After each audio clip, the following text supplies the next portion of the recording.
Afternoon, everybody. I'm Paul Schaffer from CIWEM. I will be going through some housekeeping, but I just wanted to welcome you to this BeFloodReady webinar on innovation and flood resilience. I will just briefly go through some of the key elements of this. I don't think there'll be any surprises to you. We're recording this session. This will be available on the CIWEM YouTube channel once we've got the necessary permissions from everybody. And if you experience any technical issues and need any assistance, please do use the chat feature, and Barbara will do what she can in the background to help you. In terms of questions, please use the Q&A function and for the presentations.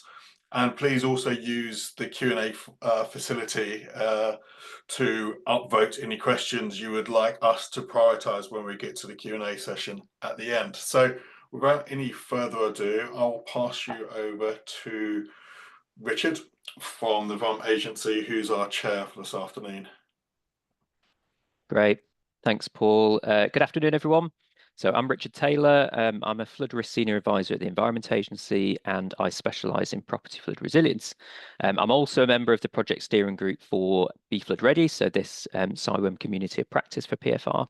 I'm very grateful to be chairing this and to welcome you to this BeFloodReady webinar on innovation and flood resilience. And it's really great to have you all with us here today. For those of you who might be quite new to PFR, it's an approach that's used to reduce damages and disruption caused by flooding at the property level, with the intention of ensuring people don't have to move out of their home or business for a very long, extended period of time. So this community of practice, badged under the BeFloodReady banner, provides a national platform for professionals who are both delivering but also interested in PFR. And Paul will give you a few more details about the community of practice later, but its primary purpose is to provide a platform to share updates and good practice and really provide that safe space for peer-to-peer learning. This event today and all the activities of CIWEM's BeFloodReady initiative wouldn't be possible without the kind support of the partners and supporters, as you can see in the slide that's on screen at the moment. PFR is a relatively new approach to managing flood risk and increasing the resilience of people, properties and broader communities. So as such, it's constantly evolving and innovating, and innovation can come in many forms. This webinar in particular will focus on innovation related to processes, to people and to products, like information and flood risk measures to improve resistance and resilience. As we heard from the last BeFloodReady webinar, which was held back in April, PFR is really dependent on interaction with people. There's lots of innovation and approaches to how we can raise awareness and engage with people on their resilience and help support behaviours that empower people to become more prepared and more resilient for flooding. And that really helps with the recovery side when flooding does happen. Since 2021, innovation in flood risk management has been given a massive boost with the introduction of the Flood and Coastal Resilience Innovation Programme, or FCRIP, which is part of the National Flood and Coastal Erosion Risk Management Strategy for England. Now, this programme is funded by DEFRA and managed by ourselves at the Environment Agency, and includes 25 projects which are looking to address current and future risks with a focus on learning from doing. And much of the work that you'll hear about today is supported by that programme. So this afternoon is your opportunity to hear from some great speakers and those involved in innovation in flood resilience, and more specifically in property flood resilience, or PFR, offering different perspectives on some of the challenges and the benefits that we can achieve through good delivery of PFR. So what we'll do is we'll hear from all of the presenters, and then we'll have some time for Q&A and discussion at the end of all the presentations. We're scheduled to finish at 4 o'clock. So in order to make sure that we get through all these great presentations and give them the most amount of time possible, we'll, without further ado, we'll move on and start them in earnest. So Jonathan Cassian from FloodReady is our first presenter. I'm delighted to have Jonathan here with us, and he's going to talk about supporting innovation and research in flood resilience. So Jonathan's head of research at FloodReady. He leads their work to measure and incentivize resilience. So working with industry and government, his focus is on developing an actionable evidence base for resilience and policies that reduce flood risk, and on nature-based solutions as well. So Jonathan's presentation will provide an overview of the PFR market and outline future plans to support innovation and research in flood resilience. And just a reminder, if you've got any questions, please use the Q&A function. If your questions for a specific presenter, please indicate as such. And also, please do vote for any questions that you'd be most interested in hearing a response on. And we'll pose questions to the presenters at the end of all the presentations. So with that, I'll pass over to you, Jonathan. Great, thanks. And I guess someone else is, yeah, there we go. We can move on in the slides.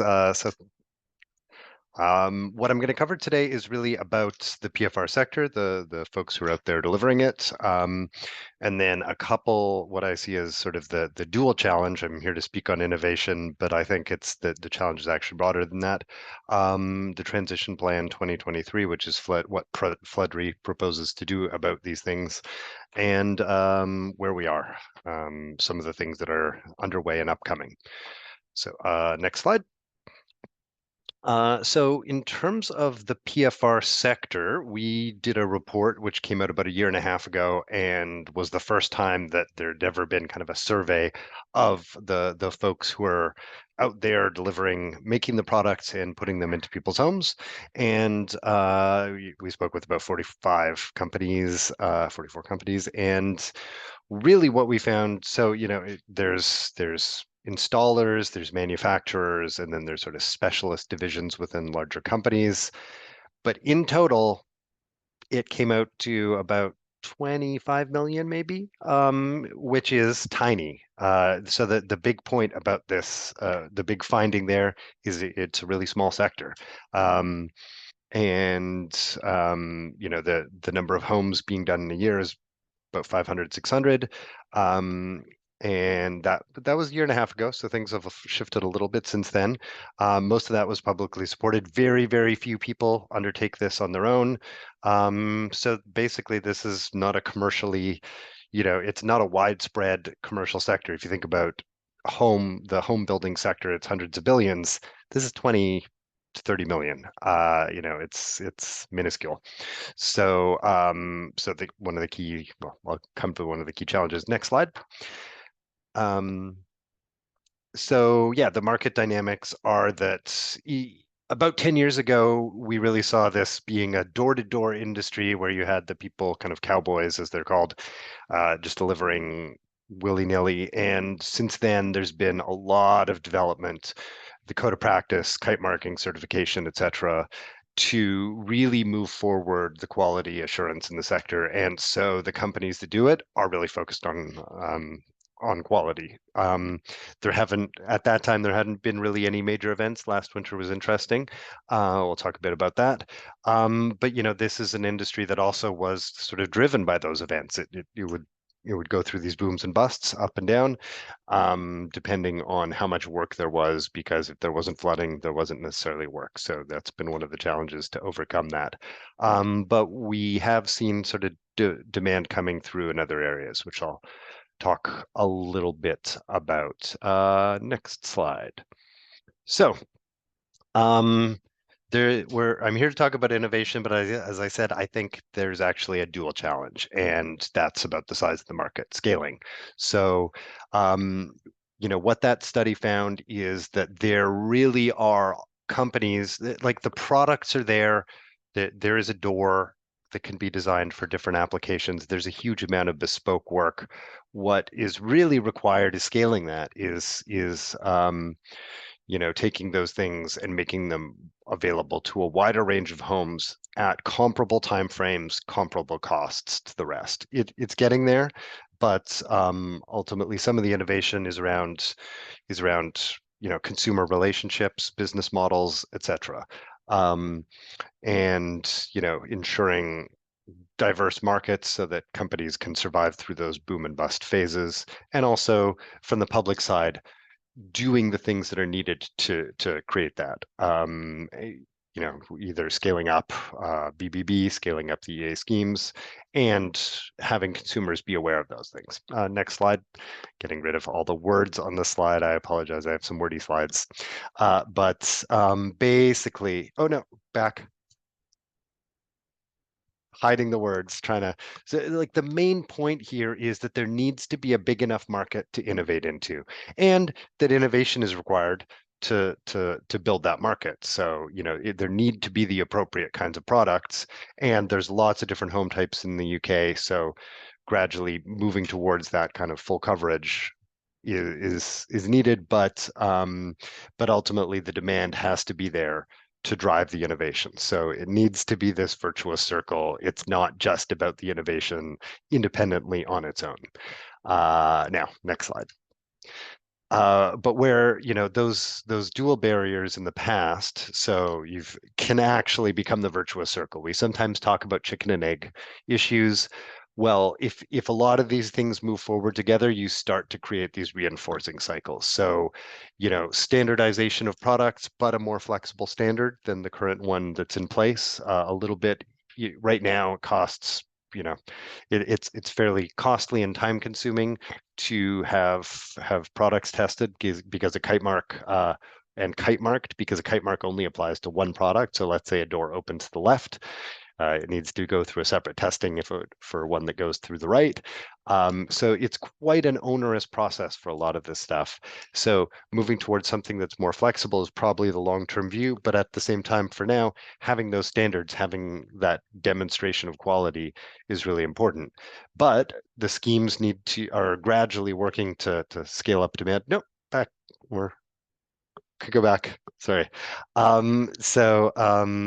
The scheme, so DEFRA, EA, BBB, everything is trying to increase its scope, scale, penetration, uptake in particular, getting more people to say yes to it, so that creates more and more demand, which can allow for a wider range of product offerings.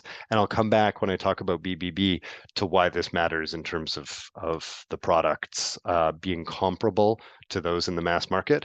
But part of it also is about being able to trial and test applications. So we're working towards increasing the number of facilities and entities involved in those that kind of innovation facilitation. The universities really have these functions. So whether it's Hull, Leeds has done some. There are facilities out there. It's just making sure the market's there to start doing more of this. And then right at the end there, we talk about the evidence base. So a lot of this is new. A lot of the techniques are new. They don't have the demonstrations and kind of proof point. Well, they have demonstrations, but they don't have standardized methodological data that shows exactly what it does. So as we move towards that, that'll start to inform A, best practice, and B, kind of homeowner and financial sector understanding of what is needed and what exists in homes to be able to protect those homes. Now, next slide. Sorry. Thanks. So in 2023, we put out a transition plan, FloodReady. The transition refers to the fact that FloodReady stops existing in 2039. So certain things need to happen between now and 2039 in order for us to exit the market. Those essentially amount to creating a sustainable market for resilience. So the things we're proposing to do under that, I'll get into, but it essentially create a kind of reinforcing cycle of resilient homes. Next slide. So Build Back Better is obvious our flagship program, which means when a home floods, it can now be rebuilt with an additional £10,000 for property level flood resilience measures, things that will protect the home in future, flood doors, windows, pumps, air reversible or self-closing air bricks, etc. This last winter was the first. It's also worth saying this is a world first. It's such a logical idea, but it's implemented here in the UK in the first case at real scale. Last winter was the first winter that this has been in place. We've got there's a dozen companies who are part of it. 75% of the market moving towards offering it.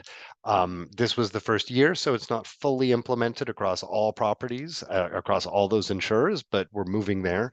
And so about 500 properties got Build Back Better last year, which actually is about comparable to what the EA scheme was doing a year and a half ago. So that's a positive. But the issue is that was a third of people, so 2/3 of people turned it down.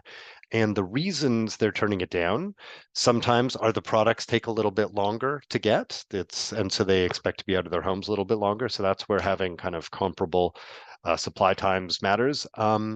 And sometimes just after a flood, having that time to talk to people about that's not the time. So we actually need to have innovation in how we communicate this stuff as well.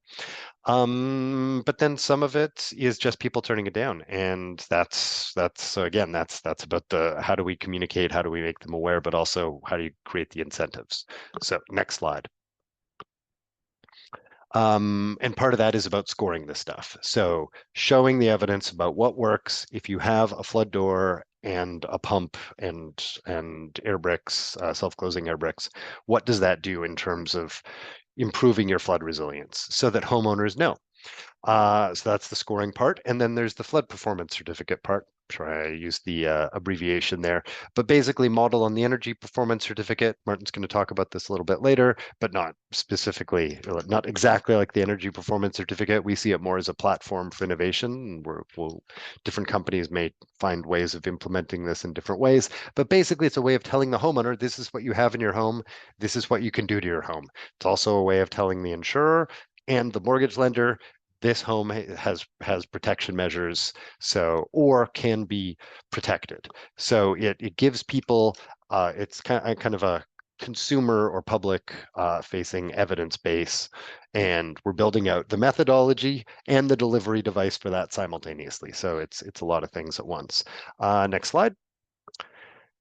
And as part of that, we see our kind of Homes Floods Insurance Hub, previously referred to as a center of excellence. It's our hub now, and modeled on the Thatcham Institute, which is where they did this sort of testing for cars. Different airbags,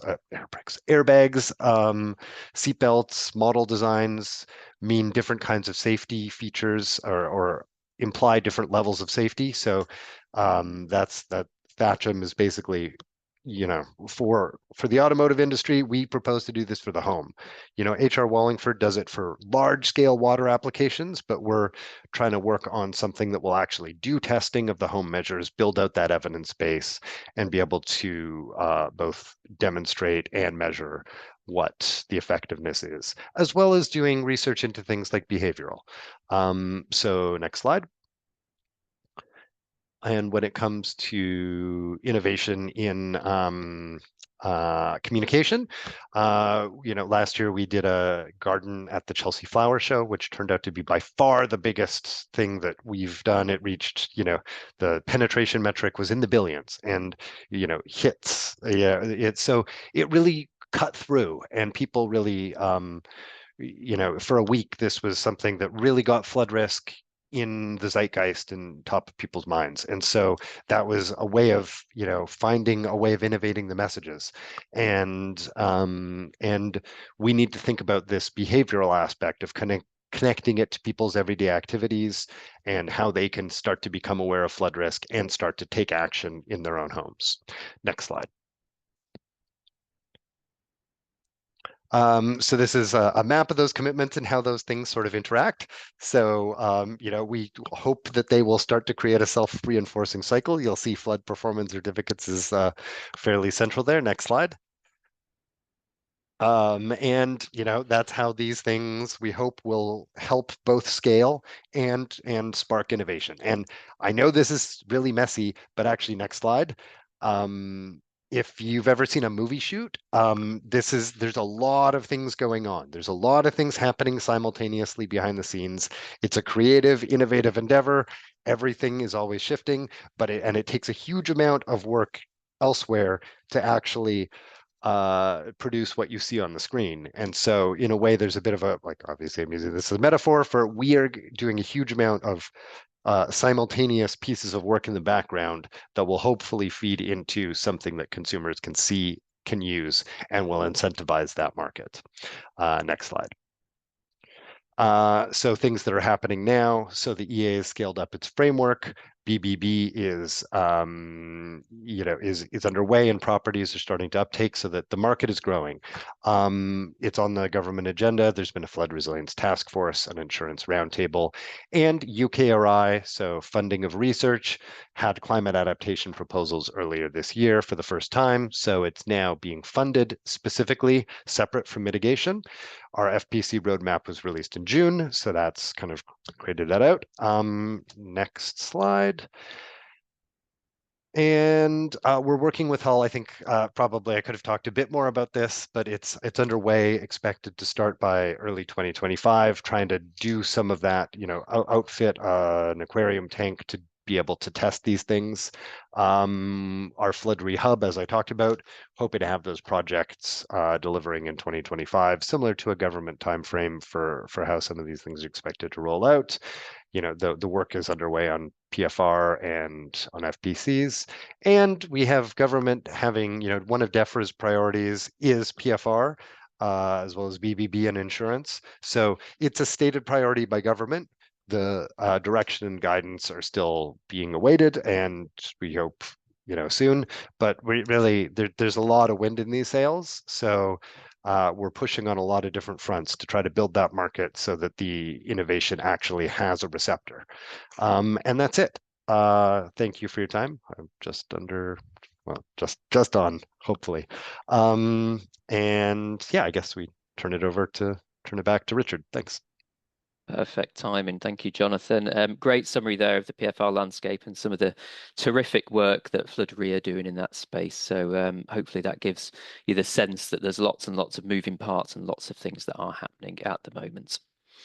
Okay, so we'll now move on to the next presentation, which is from Jed Ramsey from Project Groundwater. So Jed's presentation will explain the challenge and the potential approaches for improving resilience to groundwater flooding. So with almost 25 years of experience, Jed has worked extensively in flood risk, rivers, and the environmental field. He's led numerous projects, from designing and building water supplies in the tropical rainforest to installing navigation facilities to building formal flood defences. And in addition, Jed has also played a hands-on role in coordinating responses to major floods and served as an on-call firefighter for several years. And Jed's currently leading Project Groundwater, which is an innovation project aiming to transform how groundwater flooding is understood and managed. So just a quick reminder again to use the Q&A function to post your questions for Jed and upvote those that you're interested in hearing responses to. So with that, I'll pass over to you, Jed. Thanks. Thanks, Richard. Hello, everyone. Yes, hi, I'm Jed from Buckinghamshire Council, and yeah, I'm going to start with a bit of a quiz. Just to say about chalk, actually. So, am I coming through okay? It looks like I've frozen from my side. We can hear you, we just can't see you. The video starts okay. I'll try restarting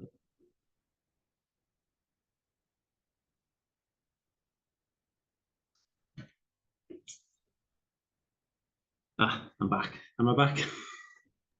Yep, perfect. Great. Yeah, so I'm gonna talk about Project Groundwater and talk about flood resilience in the round, really. So not just from PFR point of view. I will talk about PFR as well, but I'm going to talk more about the big picture of how you work with communities to make them resilient, and particularly around groundwater flooding. Yeah, starting with a quiz. So the piece of chalk in question, if you can see it, it's this one here. It's kind of about as big as my head, or maybe a bit bigger. And yeah, it's not a live quiz, I'm afraid, but if you'd like to have a guess of what you think it is, and then I will let you know the answer. This piece of chalk, by the way, comes from a small quarry in Hertfordshire, and I've got it on loan from a geologist who's part of the Geological Society. I do have to give it him back. So yeah, the correct answer is C, so 1375 mil. It's about 30% of its volume, actually. So, and that kind of remarkable property of chalk, of it being porous and able to absorb and hold water, is on one hand what gives us this amazing resource in England, particularly for drinking water. About 40% of drinking water is taken from underwater groundwater sources. On the other hand, when groundwater levels get too high, you can end up with groundwater flooding. Yeah, next slide, please. So yeah, just to give a little bit of explanation of the mechanism. So yeah, typically your groundwater sits down in usually a geological layer. It doesn't have to be chalk, but you can also have other, there's limestone in some areas, and London has it as artesian effect, for example. And you might get pockets of it with other different geologies, and some parts of the country have it from old mines as well, actually. So yeah, so you get your rain, filters down, infiltrates through into your permeable layer, and then over time, if we go to the next slide, that rises, and then will emerge and probably cause flooding. Yeah, next slide, please. Oh, there we go. Yes, if we stay on that one, yeah. So some of the key differences compared to other sources of flooding, which are your river, your coastal, your surface water. So it doesn't happen at the time that it rains. So typically it can be weeks afterwards, and once the water table is high, it tends to stay high. So last winter we had the highest groundwater levels in England for probably the last 10 years or so, and they stayed there up until April, May, from around January time. That was the kind of peak. So it was a very, very long, prolonged flood in some places. And it can sort of emerge in what seems like random locations, in places where it's not been known in maybe recent memory to have appeared. And obviously, when we come to talk about PFR, the measures that typically get talked about with flood doors and non-return valves and so on, they aren't very effective when it's coming up through your floorboard, so you need to look at it differently. Oh, yeah, next slide, please. So Project Groundwater, we've got, it's a 6-year project funded by DEFRA as part of the Flood and Coastal Resilience Innovation Programme. And we're just in year 4 now of those 6, and we've got a reasonably healthy budget of about just under 8 million. And we're looking at a wide range of topics. So really everything about how flood risk is managed by risk management authorities like myself at the council, the Environment Agency, water companies, but also how communities deal with it themselves. Next slide, please.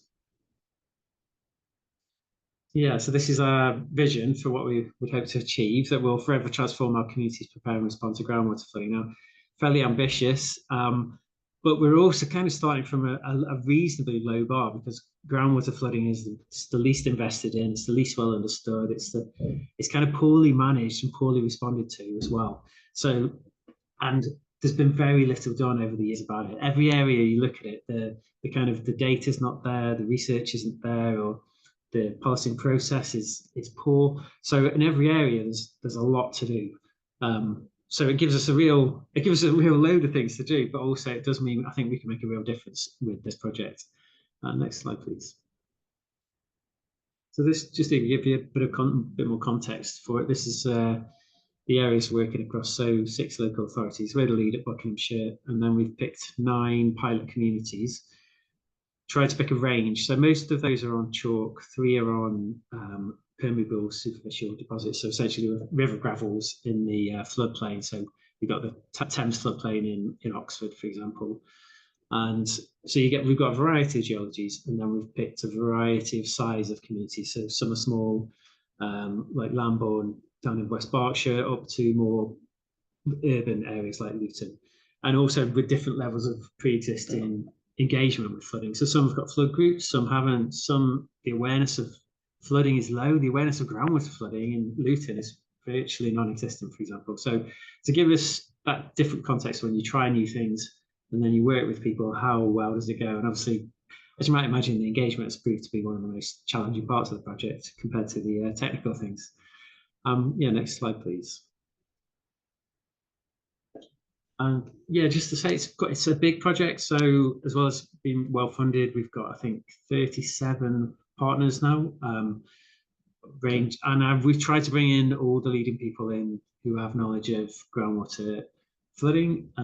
We've got most, I would say, involved to one degree or another, and we've got 4 universities working with us as well, about to bring in Cardiff University in January as well. So we've got kind of a mix of consultancies, research, local organisations, and also charities working with us as well. Next slide, please. Right, so just to dive now into a bit of the detail of what we're actually doing. So one of the areas around mapping. So there are 2 commercially available maps, national maps, showing groundwater flood risk, but they're only commercially available. The Environment Agency don't publish a national groundwater flood risk map. Officially, the responsibility for groundwater flooding lies with local authorities, and the Environment Agency have a strategic overview. Now, that has meant really that not much has happened. So, I mean, we're never going to get 140 odd local authorities to combine and produce a national map of groundwater flood risk. So this leaves us in a position where we don't really know the scale of the problem. Now, there's been some estimates by British Geological Survey, for example, but they didn't include everything. So, for example, it's kind of a false thing in a way to isolate the sources in the way that we do. So, isolating groundwater flooding from fluvial flooding from surface water flooding, in reality is they interact, and particularly river flooding and groundwater flooding. So on the chalk catchments that we're looking at, typically a chalk stream is 90% driven by groundwater. So to separate them out is kind of a misnomer, and it does create problems for us as a sector in how we manage this and how the funding is distributed.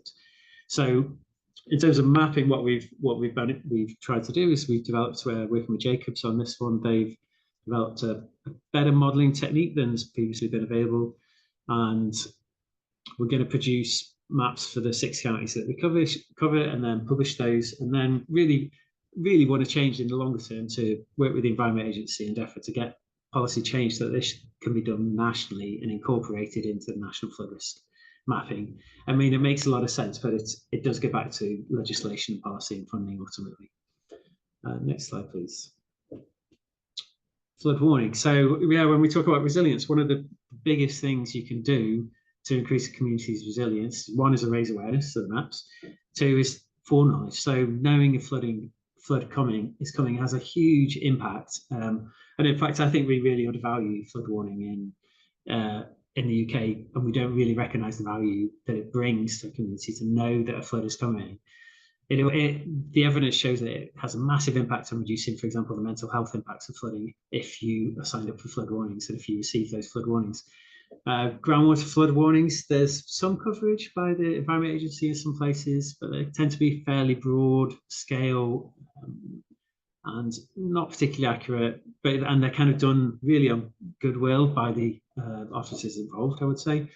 Again, it goes back to that policy and funding question, because officially it comes down to local authorities to do groundwater flooding. So what we're doing, we've built a new groundwater flood system, and it's pretty automated. It's got a kind of learning loop in it. It uses an automated forecasting system, and then we're building a new, kind of quite nice portal with a company called 3-Sided Q. We've done some great stuff with the Red Cross and so on. So this is going to be live, I haven't got an exact date, but live in December for the 9 pilot communities that we're working with. And then again, ideally, we'd like to see this rolled out more widely to other communities. I mean, in my view, this should be done nationally once, right? But again, we're quite a way off that. But I think in the future, that is where we'll get to, that this should become incorporated with the National Flood Warning Service. So we had the really good one that the Environment Agency run with the Met Office and the Flood Forecasting Centre and so on. Next slide, please. My next prop, right? I've had some problems with my camera today, but I'm hoping you can see this one. So essentially, I've got a jug of water here, and I've got this. I've got this on loan from some old colleagues of mine at the Environment Agency. It's got a very long thing, and then when it goes in water, it beeps and makes a light.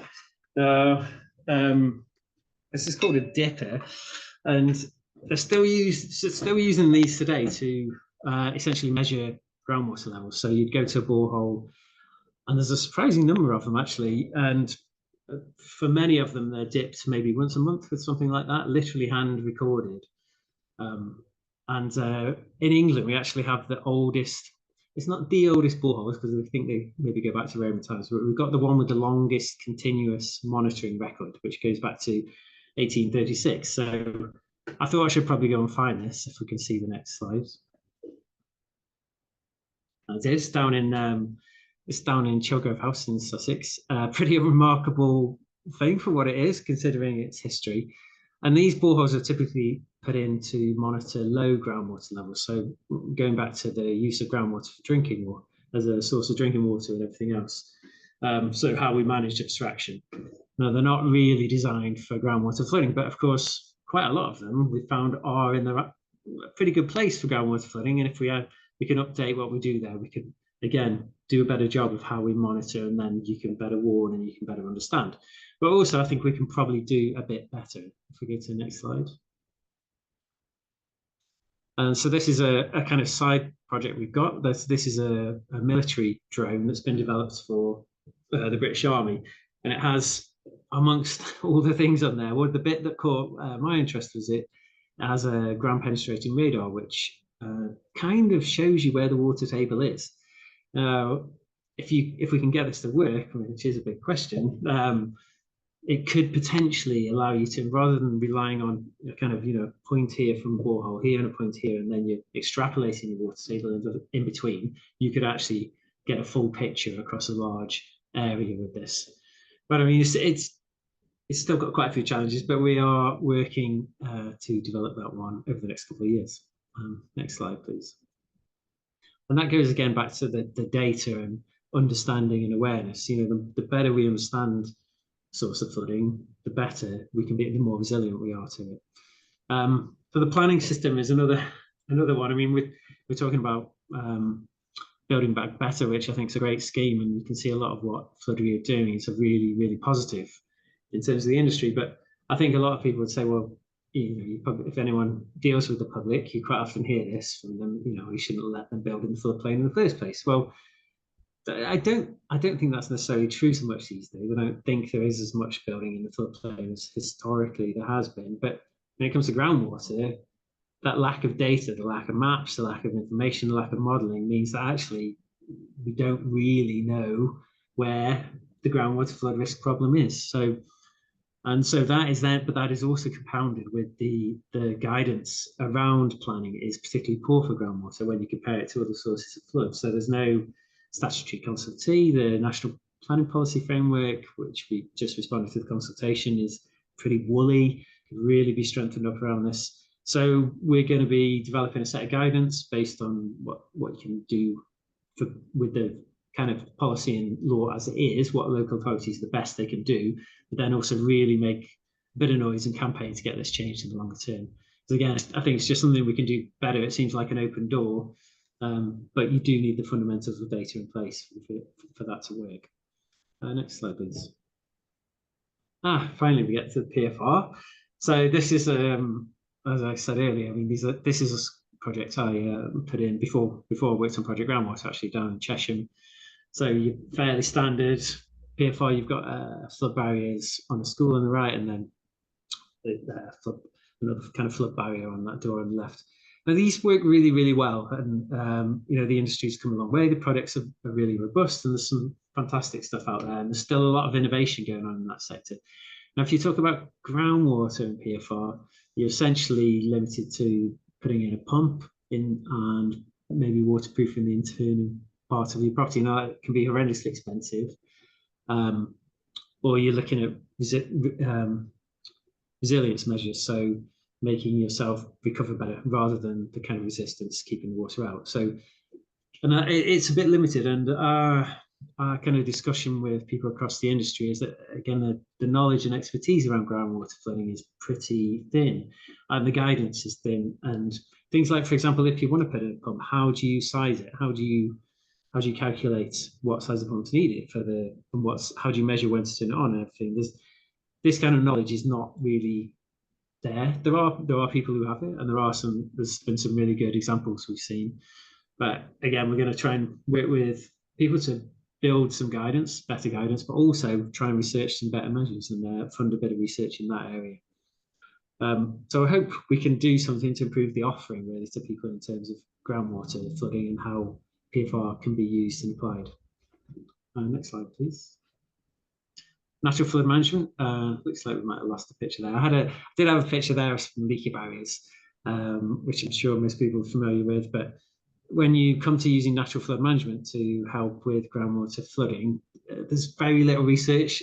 Kind of instinctively, you might think it's not going to help. But I think we've got a few ideas on perhaps once thinking of it, not in terms of influence the water table itself, but in terms of influencing it once it's on the surface. And what I talked about earlier in terms of the interaction between groundwater and other sources of flooding, you've got to look at it more holistically. So we're going to be doing a few trials over the next couple of years, and that's what Cardiff are going to work with us on in terms of evaluating and monitoring it and then publishing some academic research in that area. Next slide, please. And just a little, this is again going back to the what we're talking about resilience as a broader concept. Now, mental health, in my view, is one of the it should be the focus of a lot of what we do.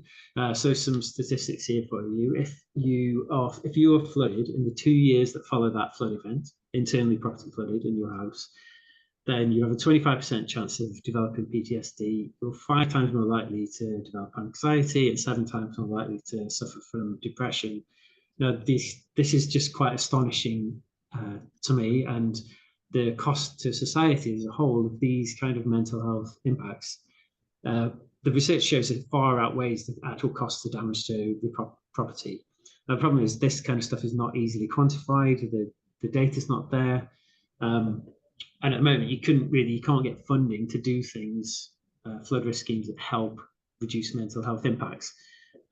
It just doesn't stack up under the way the funding system works at the moment, because it doesn't, we're geared towards reducing flood risk to properties. So we're commissioning a big partnership in this area, hopefully starting in January. We've got 3 universities, UK Health Security Agency, Environment Agency, of course. Could be really exciting. But big goal is to change the funding system in the long term. I think we're probably talking 5-10 years to do that, but really to swing it away from property and more towards people. That's the aim there. And I really feel, again, you're talking about flood resilience. What could you do in this area to help people? It's not even clear what the options would be. I'm sure there are many, but there's never been that much thought put into it. So really exciting area and big area for change for the future, I think. I'm almost at the end. If we go to the next slide. In fact, I think that is the end. So yeah, just if you want to sign up for updates for our project, Project Groundwater, or just Google us. There's actually 3 of us. There's another one in Lincolnshire, and there's one up in Newcastle as well. But we're down in Chilterns and Berkshire. Or free to drop me a line as well. But thanks very much. Fantastic, thank you, Jed, and great use of props in your presentation. That's a new one. Yeah, groundwater flooding is a really difficult thing to manage and mitigate against, so it's fantastic to hear about the innovative approaches that Jed and team are taking to tackle this area of resilience. So we'll now move swiftly on to the next presentation, which is from Gail Alexander from the Devon Resilience Innovation Project, or DRIP. So Gail's presentation will provide an overview of approaches to deliver PFR. So Gail's the project manager on the DRIP project, which is part of the FCRIP program, so the Flood and Coastal Resilience Innovation Program. The project is operating Devon-wide with 19 partners, and Gail leads on the PFR for community asset buildings elements of the project. And she's here to talk about the learnings on delivery within both the DRIP project and delivery through the normal granting aid route within Devon County Council's flood risk team. Just remember, if you've got any questions, please use the Q&A function. Also, have a look at the questions that are already in there and vote for your favourite questions by upvoting them. So with that, I'll pass over to you, Gail. Thanks, Richard. And thanks to Paul for inviting me to take part in this. And hello to everyone watching this webinar. Next slide, please. So there's a bit of, but before I start, there's a bit of a caveat really. I've only been in the position of project manager on this project since August, when our existing project manager left. So previous to that, I was a project officer and went through quite a complicated internal recruitment to get me in place as manager now. But as the project officer, I led on our NFM pilot projects and on the PFR pilot projects. And coming from a background where I hadn't really dealt with PFR, although I was a member of the Flood and Coastal Risk Management team at Devon County Council, it's been quite a journey, I have to say. So the inside story, that slide, that photo does what it says on the tin. Those are some of the examples of flooding that we come across in Devon. We have a lot of rapid response catchments. Our closest facsimile is Cumbria, and we take a lot of our research from Lancaster University, along with our own homegrown unis who are also concerned with particularly NFM and carry out a lot of research in that area. Now, previous to the DRIP project, to our FCRIP project, our prime source of local government funded PFR was our capital grant in aid residential PFR scheme, which is run by two of my colleagues in FCRIP. It started in 2018. So far, there have been 225 properties protected in excess of 125 locations throughout Devon, I am reliably assured. And there's been an investment of 10.4 million so far. So far, so good. Anyone who works in PFR will understand the very specific challenges it presents in terms of engaging communities. So next slide, please. So this scheme was pre-existing, and then along came DRIP. And as part of this FCRIP project, we developed Work Package 2, which is our PFR work package. We have a budget of 6.5 million. We have 19 project partners. So another big project, but Work Package 2 is really run by myself with a consultant and another colleague from the team. Now, I think the people who developed the work packages, because they weren't me, I wasn't here at that point, really wanted to look sort of closely at how to innovate around PFR. And with the experience that we had in already delivering PFR for a year at that point, they kind of wanted to zoom in and see where we could increase resilience in communities without using residential PFR, because we already have a scheme for that. So we started to look at the gaps in provision around PFR. Obviously, people privately fund their own residential PFR, and we have a scheme available. So we started thinking, well, if people have PFR in their own homes, that's one thing. But what about the people who can't afford it? What about the people who live in more deprived areas?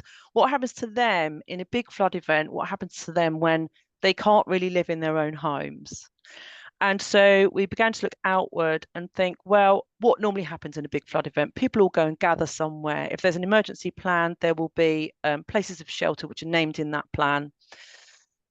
And then that led people onto thinking, well, what happens if those places are affected? What happens if those places are impacted? So that would be the pubs, the cafes, anywhere else where you can get hot or cold food and drink, like your local shop, the places of shelter, so village halls, churches, schools. What happens if those places are out of action, especially in a small rural catchment where it's hard for emergency services to get through to you if you're flooded? It's hard for you to get in touch with anyone else if your mobile phone runs out and you've got no electricity. What happens to those communities? So there was born the idea that it would be a really good idea to target community asset buildings, what we call community asset buildings, for PFR, to protect them and to protect the opportunity for shelter and for a community to come together and for people to access food and drink in these situations. When you can protect your places of shelter and protect your places that provide people with normality in a flood event, you can also, off the back of that, build a flood plan if there isn't one already. Build a community plan, and there's a bit more assuredness, there's a bit more confidence that the places of safety, the places where you go to get help, will be there in order for you to enact that plan. It also means that people can stay within their community to help each other on the road to recovery. So next slide, please. So these were the gaps which were kind of considered for innovation, and I've already covered that really, but they come under the FCRIP resilience interventions and actions, of which there are 10. So these are the stated aims, which were the drivers for looking at this particular area in which to kind of find more innovation and build up a knowledge base. So property flood resilience is one of the resilience interventions and action. So enacting that, designing schemes that fulfill the aims of the FCRIP projects. Community infrastructure resilience. So that again is to build up and to shore up the frameworks which allow communities to operate within an emergency, which allow them to recover, which allow them to help each other, which allow them to kind of recover better, to function better, to know that there are protections there, and to also enable them to function independently, either before emergency services can get there or in the reduced funding landscape that we now live in as RMAs. Resilience action number 6, minimise damages and disruption to small and medium-sized businesses. So we couldn't target it at every business. We don't have that kind of funding. So we kind of narrowed that down. But as some of these community assets are businesses selling food and drink primarily, then we could at least fulfil that resilience intervention. Community and voluntary sector action to be better prepared and recover more quickly. I've kind of covered that really, but that was, I think, the main driver for this particular innovation, this particular work package. So next slide, please. So the community asset buildings, we had to nail down what they are and what they aren't. So we had to do things like decide if a gelato shop was a community asset because it sells food. Now, I'd say a gelato shop is a community asset in any community, but it might be more appropriate for you to protect a pub in a community, one which has seating, indoor seating and toilets, and if you protect it and it's still functioning, can serve hot food and drink or cold food and drink, indeed, to anyone who needs it. And it can act as a hub. And if you can protect that place so that their electricity still functions, kind of difficult, but possible, then they can also be a hub for communications. They can be a hub for emergency services to gather. So our criteria really were that they were centered around food. We also targeted doctor surgeries, and we dithered, I think, about targeting other healthcare practitioners, i.e. dentists, because we felt that it might be useful, and it might be another thing to retain some sense of normality if people can keep appointments. But we then kind of had to be careful. We had to pull it back a bit and think about how these criteria needed to be applied. And so I think the criteria it boiled down to were hot food and drink or cold food and drink, anywhere a community can gather and take shelter and keep warm, anywhere where they can sleep, anywhere where they can exercise out of the rain, anywhere where they can sort of come together and give support to each other. So that's what we are calling a community asset, any building or organisation which can do that in a flood event. The overall benefit in resilience is at this moment in time qualitative, because we have not applied any quantitative data monitoring, because we've had no installs yet. We are going to install, but we've had no actual installations taking place yet. But it'll be the qualitative data, which I think will be the most important thing to come out of this. It will be speaking to communities to ask them if they feel more resilient after the fitting of, after the installations which we're going to carry out, and measuring the kind of appetite maybe for more in the future. So I think in Devon, we are seeing the same as everyone else with climate change and with a huge amount of development, regardless of SUDS conditions. There's been an enormous amount of development in very rural areas in Devon recently, over the past 3 years.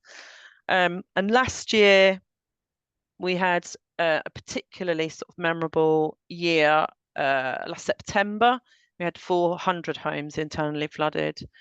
So obviously our future forecast is that these events are not going to go away and will also increase in their severity and their frequency. So the overall DRIP PFR budget, so the FCRIP portion of the budget for this work package is 350,000, which might sound like a lot for PFR, but we have found it isn't necessarily. So moving on to the kind of differences in challenge between the capital grant funded schemes and the DRIP scheme. The main one, and any of you who are kind of trying to take PFR out to a community rather than having a community come to you and ask you for it, will understand this. So the residential PFR scheme, the main issue with that, or the main benefit of that, is that it's reactive. Residents know that it exists. Within our team, there is a regular awareness raising campaign around the fact that PFR exists and can be funded up to a certain amount on residential homes which have internally flooded. So it's reactive. Residents come to us. There's minimal engagement required. It does happen sometimes, but it's not really the hard grind that we've experienced trying to take PFR out to communities. So the DRIP PFR scheme, it's proactive. We have had to go out there and engage to try and get people to understand that this is a good thing for them to do. We didn't carry out the sort of expansive engagement that I think, upon reflection, that we should have done, because we had a staffing issue around that time. The previous project officer left, so there was a delay there in the inception of this particular work package. So the proactive nature of what you have to do with the engagement around community assets that we have found takes an awful lot of time. It takes a hell of a lot of time. And the main issues that we had were people simply not believing that we would be giving them a grant to cover the whole cost of survey and installation on a specific building. So it has been a real uphill struggle trying to get any installs at all. We do have installs now going through, but it's been a real issue trying to get out there and trying to get people to believe that this is free, that it comes from the council, that it's not a scam, and to understand the reasons why we're wanting to carry out this piece of work. Next slide, please. So yeah, I'm just kind of reiterating what I've said previously, really. So as you would expect, the amount of engagement that we've had to do and had to go out to, it's ranged from the initial email, second initial email, phone call, then another phone call, and this is with a letter at the start as well, and then the inevitable door knocking. So driving literally around the county, knocking on people's doors, and there have been many challenges to that, because community asset buildings, quite often they're leased, quite often they are shut in the evenings and at the weekends.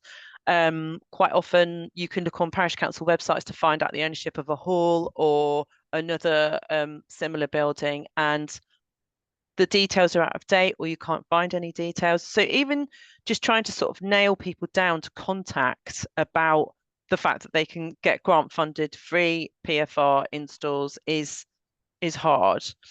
So even before that, if you go even before that, we've got to do all of the groundwork as well. We have to do the usual thing that we do before a PFR survey. So all of the desk-based studies, we've hired consultants who do that for us. JBA are involved in that. To identify even the community asset buildings within a catchment which are at risk.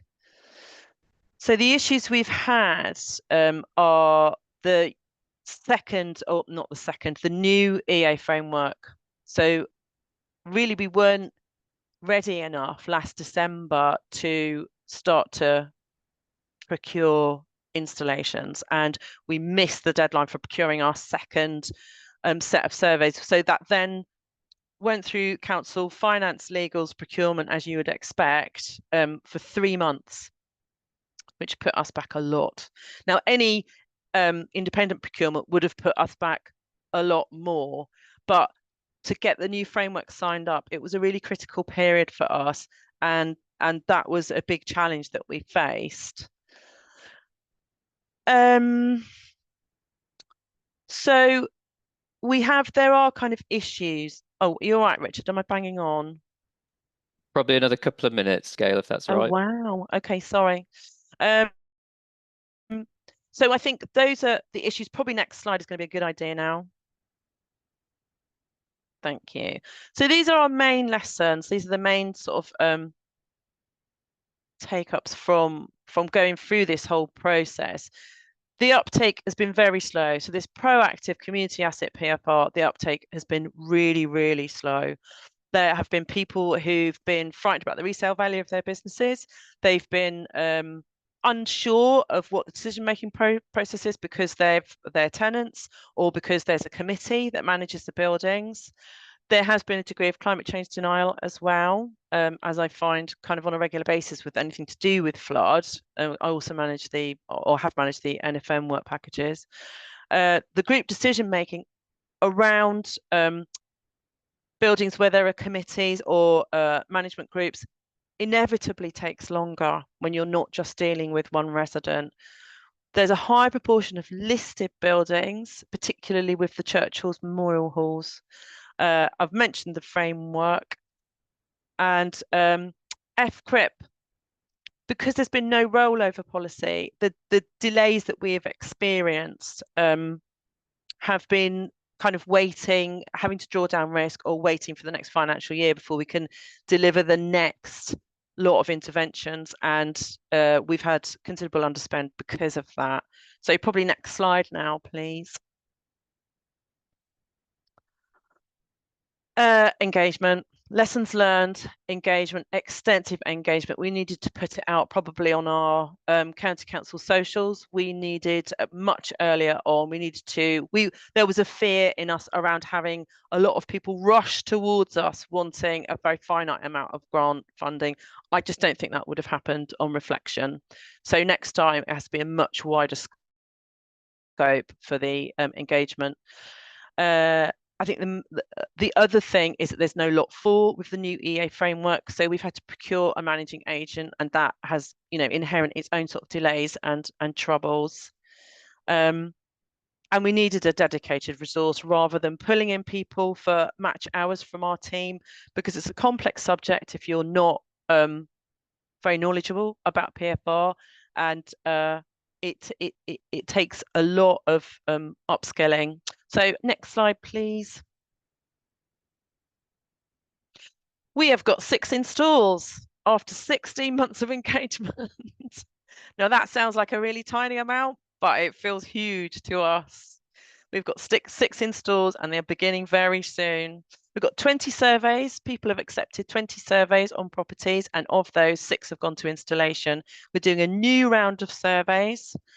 So we hope to just get in before the end of our significant funding period and get some more installations done. And then also for us, it will be the data gathering and the impact and outcomes, just to inform how we carry out these innovative schemes going forwards. So I think I can probably end there. Perfect. Thank you so much for that, Gail. Really fascinating to hear about the delivery between all the sorts of different programs that you're managing, and the great work that you're doing with communities in Devon. So thank you so much for that. Thank you. So we'll now move on to the next presentation, which is a joint presentation from Martin Lennon of FloodReady and Alan Ryan of the RAIN project. And their presentation will provide an overview of the role of flood performance certificates, which were introduced earlier on, and flood recoverability in supporting improved flood resilience. So Martin is head of transition at FloodReady. He's working on various projects related to PFR, including a scoring methodology to assess PFR efficacy at property level, and the development of a flood performance certificate to demonstrate this information. And Alan works for West Northants Council and is currently managing the RAIN project, which is part of the FCRIP programme. And prior to that, he managed the OxCam PFR Pathfinder. So over to you first, Martin. Hi, thanks for that, Richard. I'm going to try and be as quick as I can because really I'm just the intro and Alan is the substance of this presentation. And I'm really touching upon issues that have been covered quite well in this topic. So Jonathan gave a really good overview earlier of sort of where flood performance certificates sit, or where we think they sit within the kind of structure around PFR and why they're really important. I just wanted to use these few minutes introducing this to pick up on a point that Gail made really well, I thought, and I think reflects Alan's own experience. I think he'll touch on a bit more, but why he asked me to speak, which is the amount of work involved at the moment at engaging householders in projects, and quite how complicated it is for a householder to understand what they're being offered and to think about the options that they're given. And I feel like PFR professionals at the minute almost have to be like proselytizing, explaining it to householders time and time again and giving them a lot of detail. And that's okay, but it's the first stage in the process. And if a householder then needs to try and repeat all that information to a seller, to someone else, to their lender, insurer, etc., it gets complicated.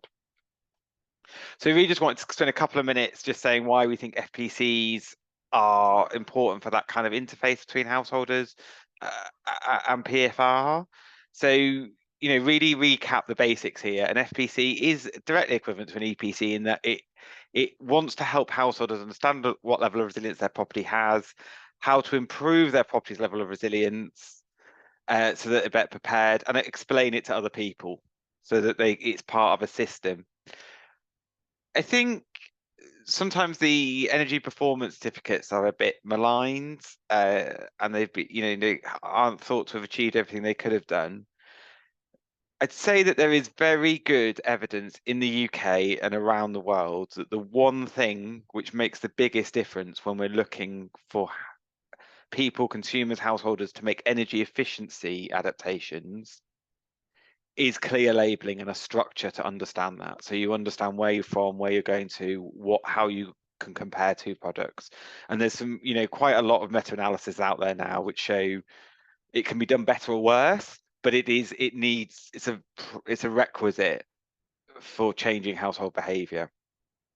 And I think just so I could have the next slide, just to remind us, and it's been touched on, but I want to use this structure. This is a behaviour change model that FloodReady developed a few years ago and has then taken forwards by the Environment Agency and the Behavioural Insights team. And it actually shows the number of processes we've got to take a householder through in order for them to understand it. Firstly, am I at risk? Secondly, is it my responsibility to act? Thirdly, is there something that I can do? Fourthly, can I afford it and it's cost effective? And fifthly, can I avoid unintended consequences? And again, I think Gail touched on that quite well, where people are actually saying, well, does it just draw attention to the fact that I'm at flood risk? Is it a blight on my house? Is it ugly, etc.? So these questions come up. that's before they take action. If they're then going to think about taking action, then they've got to decide, well, is this option right for me? Does this package work for me? What does it do? There's a whole load of technical questions they've got to interpret. Flood performance certificates aren't the answer to this, and they obviously don't allow you to afford it really. But they do provide a structure to answer these questions and to help frame that relationship between professional and householder when we're sort of explaining to householders what they can do. We think it will be particularly important in the BBB process, where householders are making decisions in quite a compressed time zone at a time when they're out the house, when there's a lot of like other things going on and a lot of confusion for them. And that's really why we think it's really important. I'm not going to go into all the bits that we're doing to create it. We've got a roadmap for that. I'll put the details of that in the chat.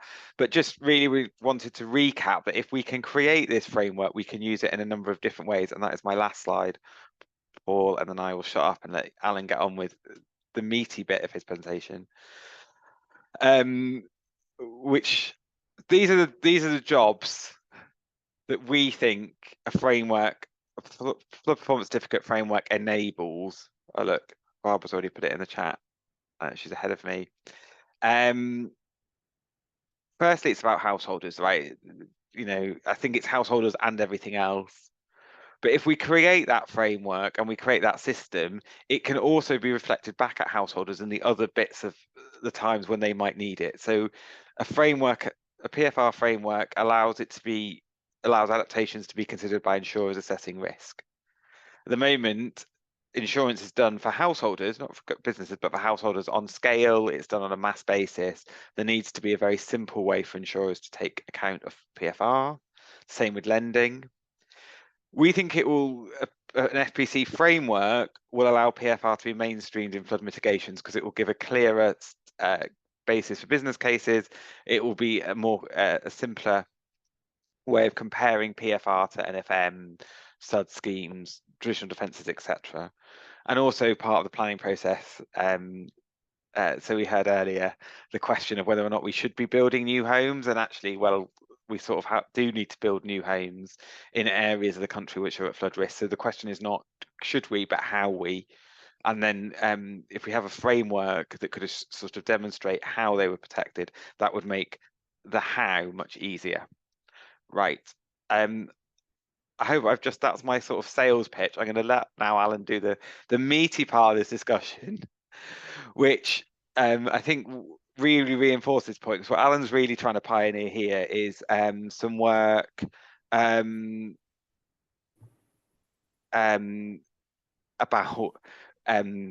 resilience measures, and which proposes an even bigger challenge at engaging householders. Thanks, Martin. I'm not sure meaty is the correct term, but I'll give it a go. I think so.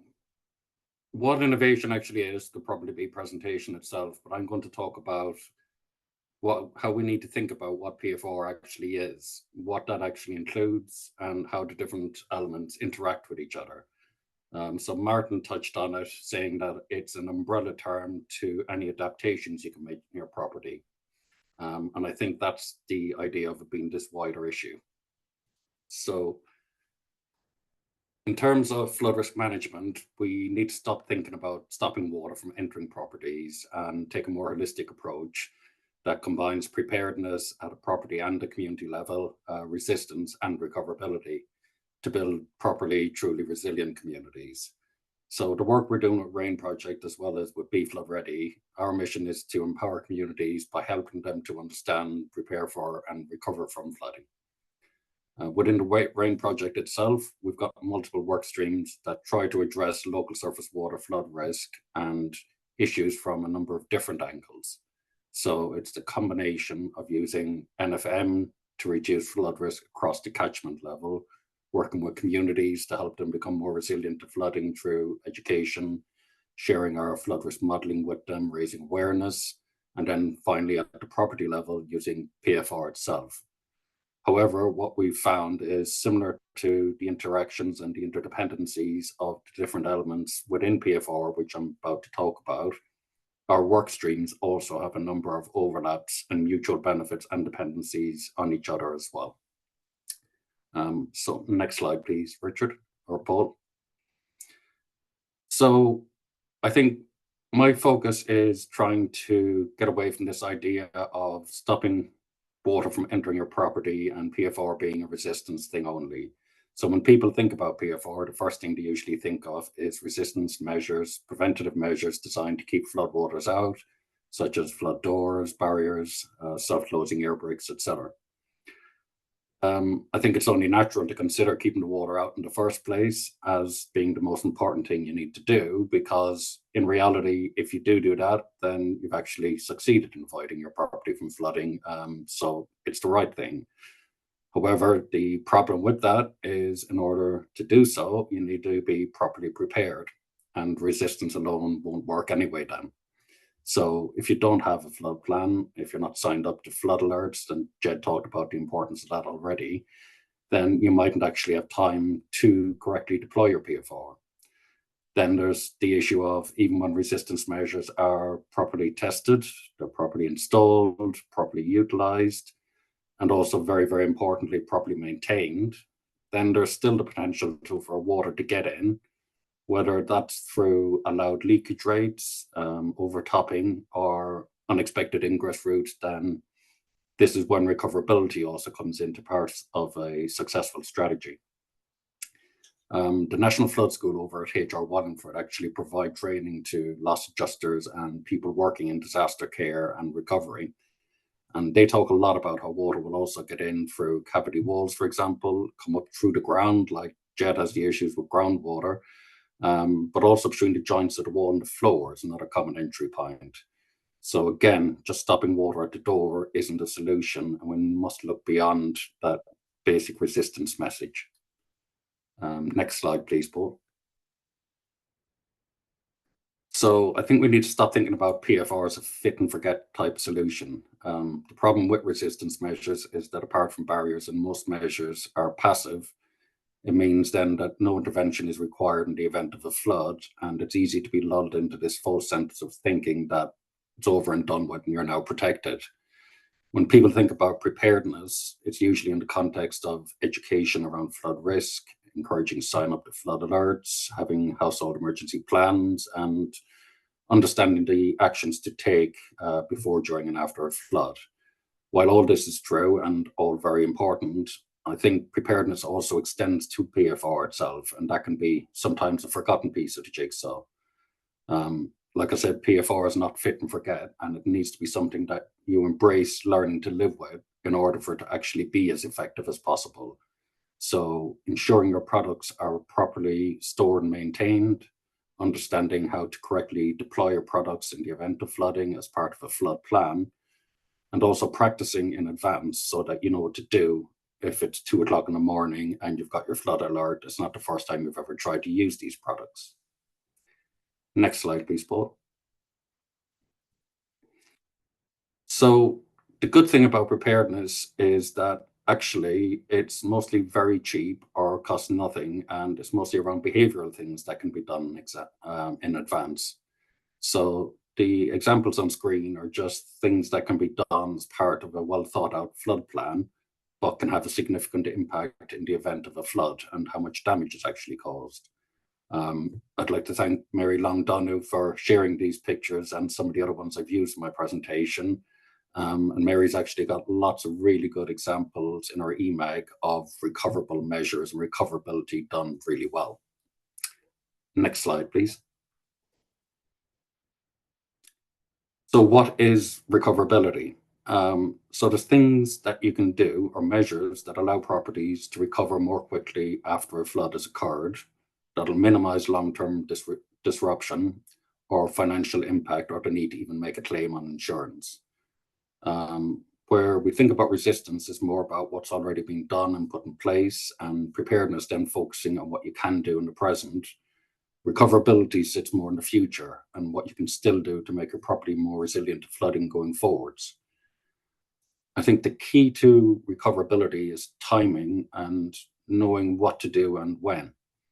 So we're not saying that it makes sense to rip out a perfectly good kitchen or rip up new carpets and replace them with resilient alternatives, but it's rather being mindful that when making changes to your property, can you do so in a way to make it more resilient to flooding? I'd categorize recoverability into kind of 4 key categories when making natural changes or upgrades to your property in the aftermath of a flood, proactively installing recoverable measures, or building with resilience in mind in the first place. So the cheapest option is, if you're already making changes to your property, to consider a flood resilient alternative. And quite often there is little, if any, additional cost involved in choosing a resilient option than replacing it for like. So if you take the kitchen shown, for example, replacing your existing kitchen with one that has higher legs or a floating kitchen, or even choosing a stainless steel or a plastic alternative, doesn't necessarily cost any more than a traditional non-resilient one does. And I think an important thing to consider as well is it's not about dropping standards, as I've seen some of the flood resilient kitchens now, and they're way nicer than the one I've got and gives me kitchen envy. So it's not about compromising either. Next slide, please. So the next opportunity to think about recoverability is in the aftermath of a flood event itself. So Jed has touched on, and we've chatted previously with him before, on the mental impacts of flooding and everything that's involved in that. And Mary has spent years campaigning and trying to explain to people the horrors of flooding. And we need to consider the people at the actual heart of this, and it's not all technical products. So the impact of someone's home flooded can be life-changing through the loss of irreplaceable sentimental items, being out of your home for a long period of time, maybe having to live in a cordoned off part of your house while work is being done, or the ongoing stress and anxiety then that you get every time the next storm hits. So FloodReady's Build Back Better helps make the appropriate adaptations instead of just putting things back the way they were, to help minimize the damage that future flooding may cause and to help the homeowner and the property recover quicker. So things like replacing carpets with ceramic flooring, with waterproof adhesive and grouting, replacing timber skirting with plastic skirting, raising electrical sockets, using waterproof products and walls such as dragon board or lime plaster. These are all things that reduce the damage done if water enters a property and help recover quicker. Then there's what I'd classify as being proactive recoverability options. So these are less about actual specific products and more about how to use things in a more resilient manner. So this is about things like relocating or raising up white goods, boilers, fuse boards, etc. And it isn't something as expensive as replacing the items if damaged in a flood, or the impact it has on reducing the impact of flooding. So there's no such thing as a flood resilient washing machine or dishwasher, but by putting them up on a flood resilient surface, you can actually keep them out of flood water, and then you don't need to replace them if water comes in. Raising electric sockets or fuse boards, if they're low down, can have a significant impact on whether it's safe to actually stay in your property after flooding, or affect how long you might need to be out for. So these are things that can be proactively done in advance to make a property more resilient to flooding. And then, as Jed and Martin have both touched on, the last category for me is build better first. So our residents are always on to me about, why do we keep building in floodplains, or they reference new development where there's historic flood issues. It's not a debate I'm going to get into now, but the reality is that surface water flooding is increasing, and some properties that have yet to be built will undoubtedly be affected by surface water flooding at some point. If there is a known flood risk, even if it's considered to be tolerable for development, then considering building in recoverability as a strategy in the house design itself is the most cost-effective time to do so. So it's a lot cheaper just to use self-closing air bricks to start with than having to retrofit them. The same goes for having raised electrical sockets. It's just an actual choice at design. Placing appliances on raised surfaces, considering flooring types and protection at the bottom of walls and along the joint in the floor. These are all things that actually cost very little, if any more in some cases, when a property is being first built, than something that needs to be considered and then retrofitted. So finally, I'll just finish up with this image to just kind of reiterate and represent the balancing act that's required between resistance, preparedness, and recoverability when it comes to PFR, and how all are actually dependent on each other in order for a successful strategy for flood resilience to be as effective as possible. Thank you. Great, thank you, Alan. Big thanks to both Martin and Alan there for your presentation. It's really intriguing to see the potential that flood performance certificates could have in stimulating more uptake of resilience measures, and also a great reminder that PFR isn't just about keeping water out, it's about reducing damages and enabling people to get back to normal a lot quicker. Please remember to ask questions in the Q&A. I see Jed's already been in there answering some of the groundwater specific ones, so thank you, Jed. Also, please upvote those questions that you're most interested in. So now we're going to move on to the final presentation from Paul Cobbing, who's working on the Resilient Roach FCRIP project. Paul's presentation will outline some of the challenges and approaches to considering and using insurance to improve financial resilience when also improving flood resilience. Paul's an independent consultant who's been working in the flood risk industry for many, many years, including for over 10 years as chief exec of the National Flood Forum. So over to you, Paul. Thank you, Richard. So the Resilient Roach project, in fact, we'll move straight on to the next slide. There was a report called the Rochdale Flood Poverty Report, which was produced with funding from the Northwest RFCC, which started to look at the issues around the interlinkages between flooding, flood risk, and poverty in deprived areas. And the link there will take you to the report and the executive summary. So can I have the next slide, please? And really what that showed was that there is a strong correlation and a circularity between flooding, housing, and deprivation. And you can see here on the plan, on the map, the sort of link between groups of flooded properties and indices of multiple deprivation. And the report explores that interplay and comes out with some interesting stuff, including the importance of understanding the community and place in that whole dialogue. And it's about navigating complex governance arrangements, the role of local actors and organisations. And within that, it became clear that the importance of financial resilience and insurance within that overall vulnerability discussion. Next slide, please.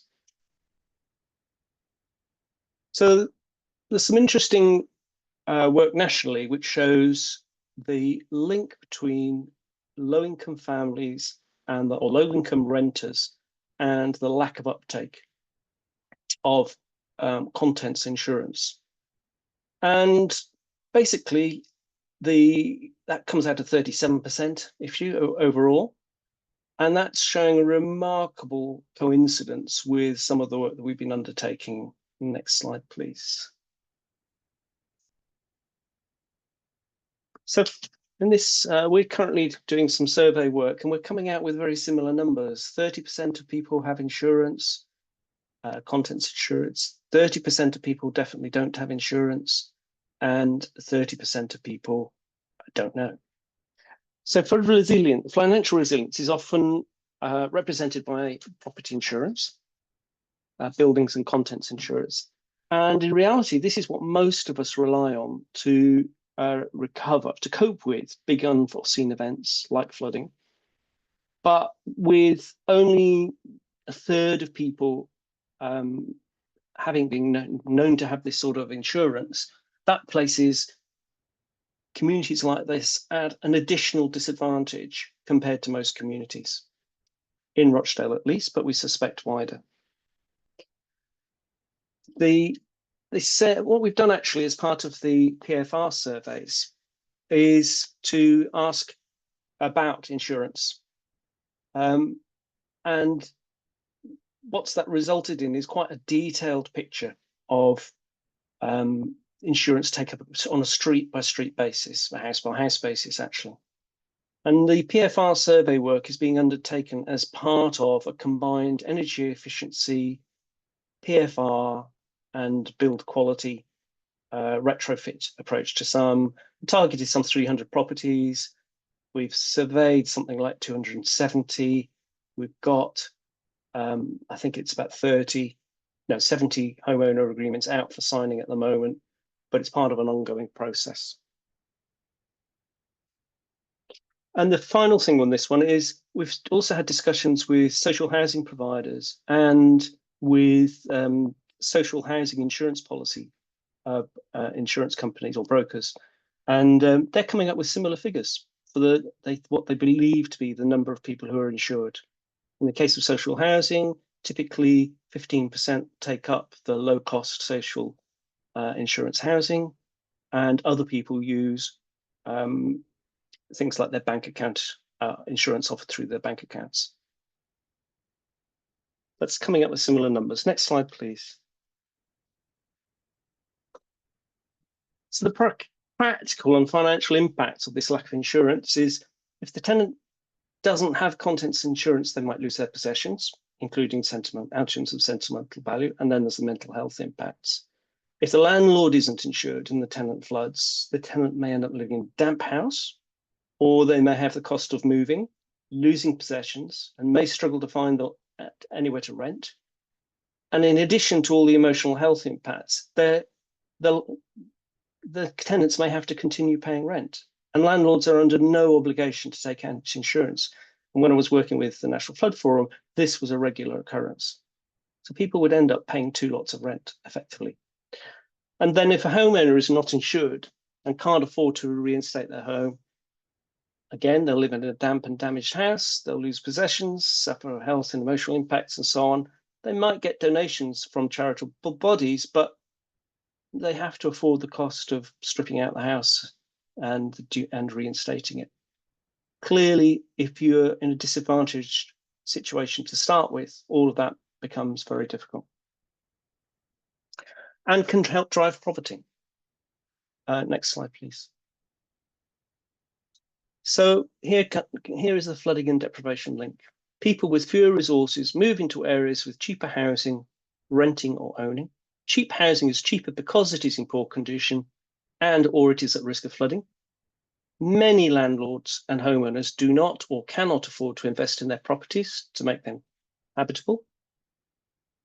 And when flooding does occur, those houses are vulnerable because they're poor build and or have poor maintenance records. So that after flooding, homes may not be dried out or reinstated, leading to the health issues that we have heard about in the Our case, for example. And then people who are without insurance are particularly vulnerable. They bear the costs or live in a damp and mouldy homes, both driving deprivation and poverty. Next slide, please. So in summary, and there is a big summary, we're looking, the recommendation out of the flood poverty reports is that we should be investing beyond the usual suspects. This isn't just a flood risk management sector delivery issue. This means strategic coordination across a range of sectoral investment programs. Can we invest in resilience through other programs? Can we work with other professional stakeholders in different sectors to improve resilience, such as financial resilience? And can we use existing networks to deliver that? And we're doing this not just in terms of financial resilience, but across the full range of interventions on a catchment level scale. Next slide, please. So from a resilient roach point of view, again, one of the FCRIP projects, we're looking at this integrated approach where we're looking where traditionally flood risk management reduces risks but doesn't eliminate it. And where people are more vulnerable, such as in deprived areas, the impact of that residual risk can be much greater than perhaps elsewhere. So we're doing a combined program of activity. So we're working with a wide range of existing institutions. We're doing things like PFR, energy retrofit, that includes build quality, as I mentioned earlier. We're running centres as flood hubs, where we're bringing organisations, a range of organisations in together to deal with their sector-specific issues, but in a flooding context. We're increasing access to insurance, in doing street level measures, natural flood risk management, household suds, etc., etc. And the big challenge, of course, of all of this is coordination and synchronizing activity across all of these sectoral boundaries and place boundaries, working at the place of the slowest, the need for windful individuals, and most importantly, in some ways, other sectors don't always see the value to them of incorporating a flood risk aspect, particularly if we're dealing with issues of complexity, procurement, contracts, private public sector collaboration, and so on. Next slide, please. So if we get to the financial resilience challenge, there are 3 issues that we've pulled out. One is about accessibility, another is affordability, and the third one is appropriateness. So we talked about the 2/3 of properties, either not having insurance or don't knowing. We've also discovered through the original research, but also the ongoing activity, that there's a really poor understanding of the value of insurance, especially about younger people. Lots of people say they've got more urgent priorities and may be poor. And that there is a huge assumption that landlords provide insurance. But the big one is that even if people want to buy insurance or can afford to buy insurance, they can't access it. Lots of people can't access it for a variety of reasons. Next slide, please.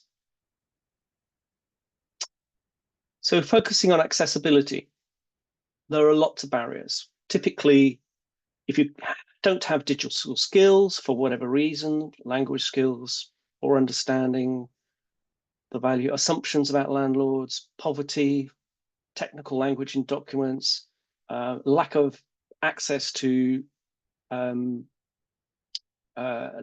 computer, lack of knowledge how to use a computer.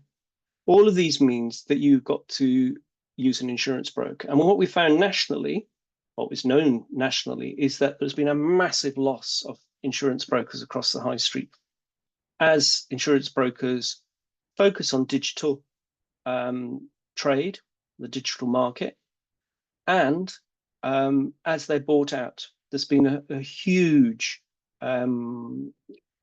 reduction in the number of independent insurance brokers.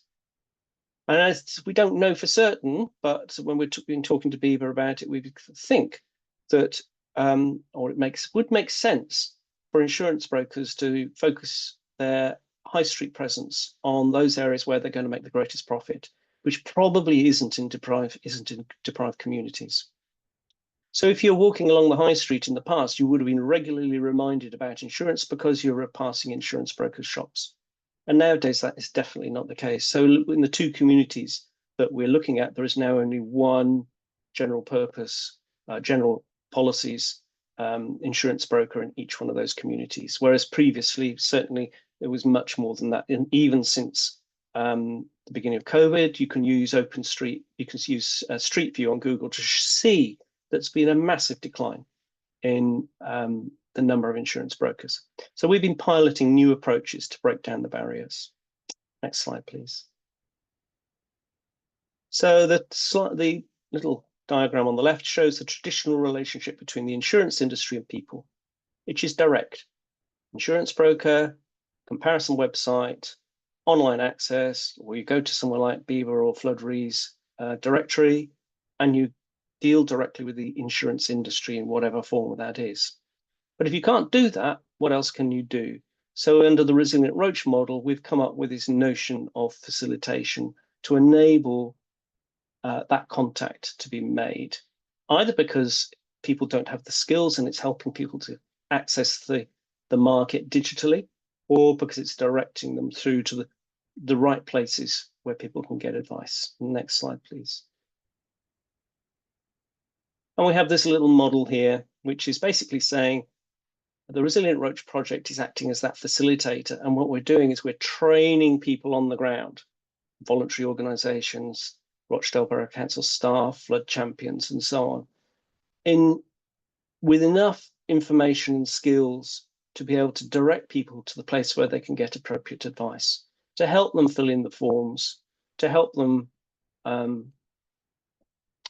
yeah, to help them make life easy, to help them understand what it is that insurance is about and so on. And we've been working with the insurance industry to set this up and trial this and pilot this approach. Next slide, please. All right, should I say, sorry, can we go back one? Okay, so what we've been doing is running training courses. And so far, we've run a number of these and the response has been very, very positive.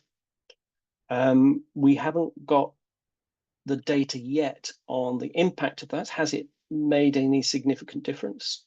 But we are looking to see that in the future, both qualitative and quantitative.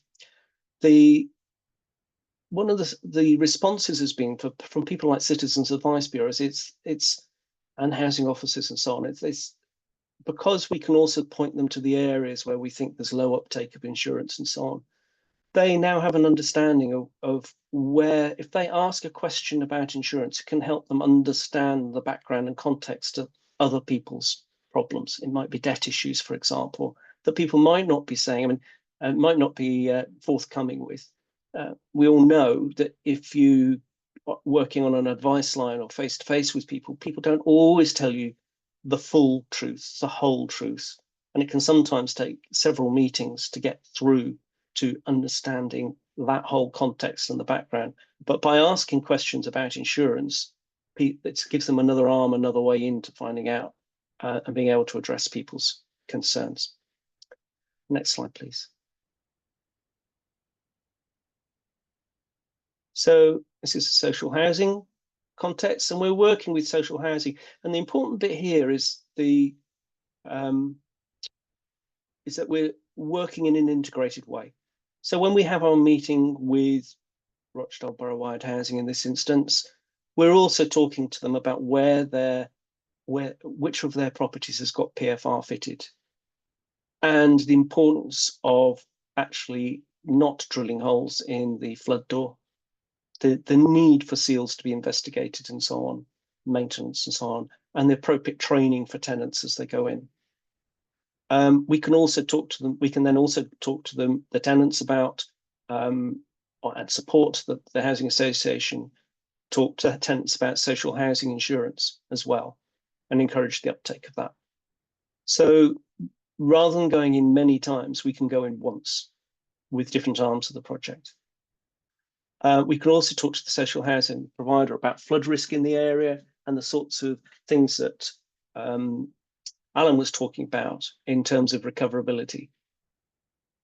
So when they're doing maintenance programs, they can take those factors into account. Next slide, please. This is the Good Shepherd. No, this is the Toll House. We have a couple. In each community, we are looking to build a flood hub. We have acquired buildings in each area, and these can be used as centres, certainly for bringing in insurance brokers, talking about insurance, but also the full panoply of other issues. We can use it for social housing providers to talk to tenants, prospective tenants. We can use it for all sorts of the major capital schemes going on in the area, so we can use these for those things as well. So because they're both pretty much in the centre of the communities, we can use these as basis for a realistic and ongoing dialogue. Plus, there will be displays, and not this one, but the other one. We're looking at having a sort of household suds measures display as well, as to see to show what people can do. Next slide, please. We're also actively talking to managing agents, letting agents, and through Rochdale's private sector landlords team through to landlords as well. It's very clear that letting agents and managing agents are not always very clear about their responsibilities or about their role or about their opportunities in things like, for example, encouraging the uptake of PFR or other measures or insurance to actually as being selling points. lots of the landlords in the area are either external landlords, or they're people who bought when houses were cheap on right to buy, and they frankly can't afford to invest in their own properties. So things like PFR maintenance this is the standard models of PFR maintenance don't work. We showed that in the Resilient Roach project. And we've been trialing one or two other methods, approaches. And we do need to actually, when we think about things like Build Back Better, when we think about maintenance contracts, and standardized maintenance contracts and the guidance that's out there. And we also think about things like property FPCs, flood protection certificates. We also need to think about the social justice consequences in communities like this, where actually people can't necessarily afford to do these things. The grants are never going to cover costs. Are they going to drive poverty further and disadvantage further? If the well-off can do this stuff and those who are not well-off can't, what impact is that going to have on our societies? And we need to properly investigate things in order that we design schemes properly. There's nothing wrong with the concept of FPCs or Build Back Better or PFR or whatever, but we must take those social justice issues into account in designing them, because communities like this could well be made even worse off, be further disadvantaged if we don't actually do that properly. Next slide, please. Thank you. That's me. Done. Brilliant. Thank you so much for the presentation, Paul. Really appreciate it. It's great to hear all the work going on in Rochdale to link up all those different sectors involved in flood resilience, energy efficiency, social housing, insurance, etc. So fantastic work happening there. Okay, before we go to the Q&A, we'll hopefully have a few minutes just to look at one or two questions. We'll have a brief presentation from Paul Schaffer, who's going to provide a very quick overview of BeFloodReady. So Paul is Director of Innovation and Delivery at CIWEM and responsible for the BeFloodReady community of practice. He's been involved in the development, delivery and sharing of good practice on water management, including flood resilience, for over 20 years. And just a helpful tip, Paul mentioned to me that there might be a QR code to scan. So if your mobile's handy, that might be helpful. Over to you, Paul. Great, thank you, Richard. And also thanks everybody for attending today's webinar. I understand there's been some difficulties with some people signing on. What we will be doing is sending an email out with a link for people later. So if you're in offices with colleagues that have struggled, do let them know that we will circulate the email with the link for the YouTube video as soon as it's ready. So basically, we're a community practice that's wanting to develop a sense of community around those that are interested in delivering or procuring or using PFR, with a view to improving the competency and competence and consistency of PFR delivery.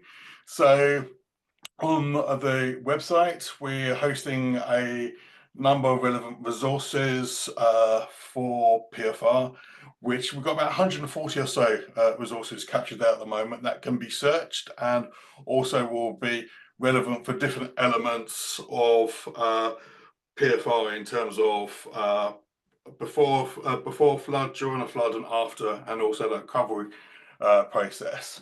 This is our second webinar. We had a webinar earlier in the year looking at people and PFR, and we also got a number of case studies on the website.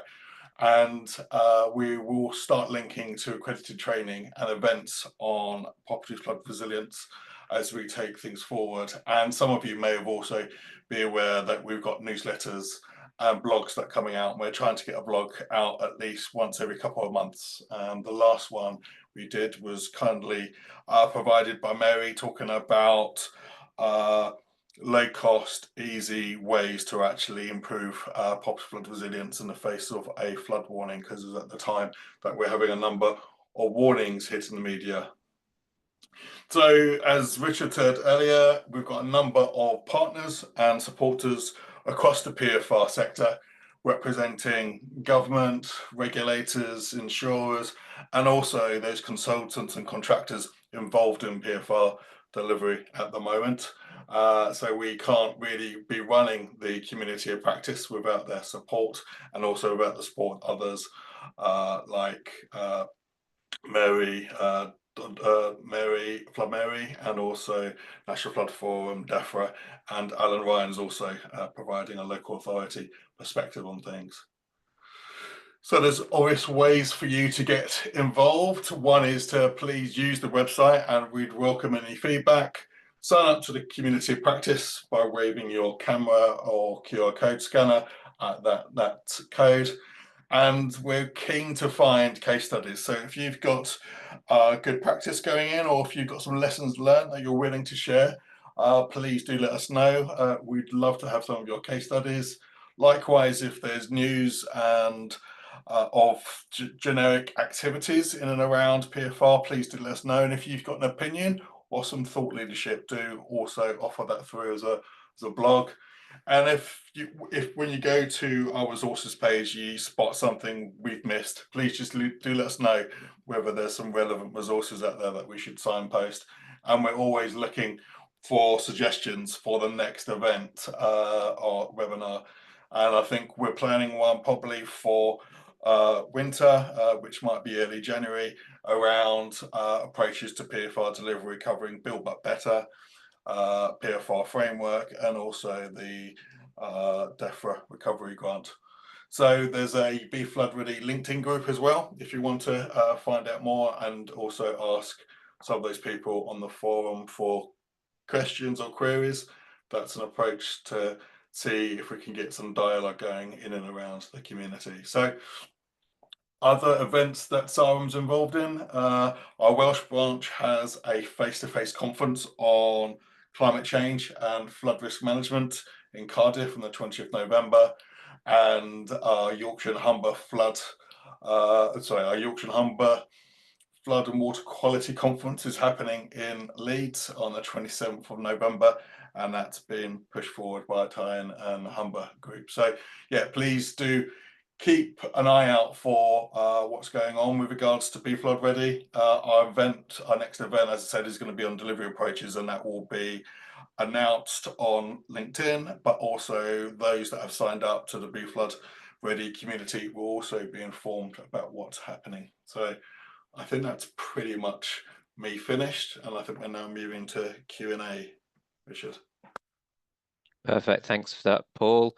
I think a lot of the questions that have been put in the Q&A have already been answered, which is great. So if you do open up the Q&A section on Zoom, there's 3 tabs at the top. So there's an open one, there's one which is answered, and we haven't dismissed any questions, so don't worry about that. But yeah, if you want to have a look at the ones that have been answered, then that's great.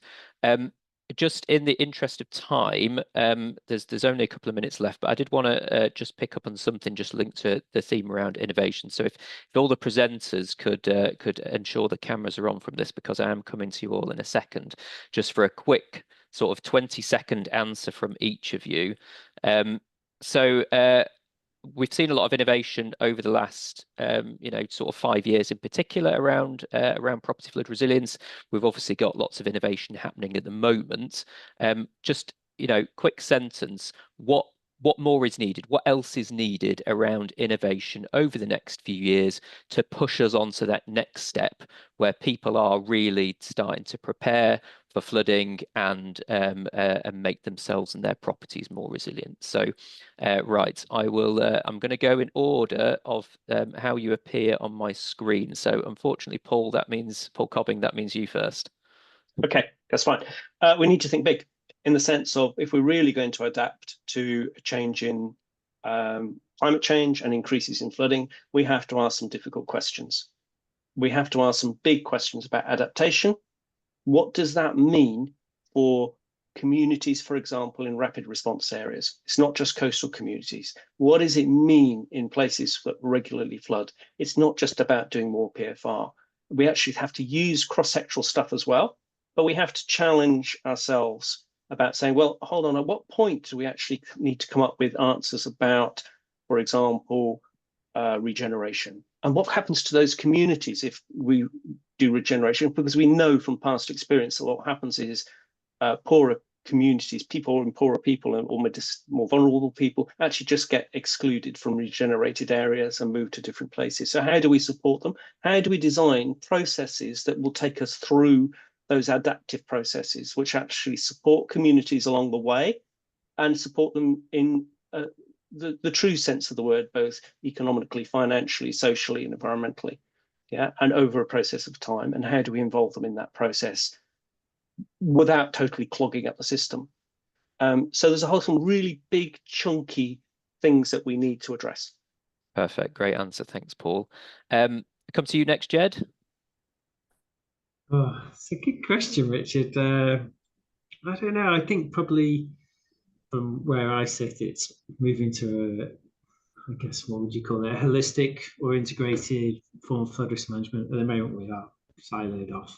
I really think that's really unhelpful. It's not just groundwater flooding, surface water flooding is the other really good example. We're kind of getting up to speed with that, aren't we? But the way we've sectioned it all out is just, it doesn't work in my view. So that's not really an innovation. But I think the other innovation, I would say, so the program that myself, Gail, and Alan will work on, and Paul as well, it's full of quite amazing stuff that's been happening, like, but in little pockets, right? How do we roll this out across the country? So I think the innovation's there. It's then how do we spread it? That's going to be the big thing for me. It's a good challenge there. Okay, moving on, Martin. So I agree with Paul that it's about making this bigger, about PFR bigger and expanding.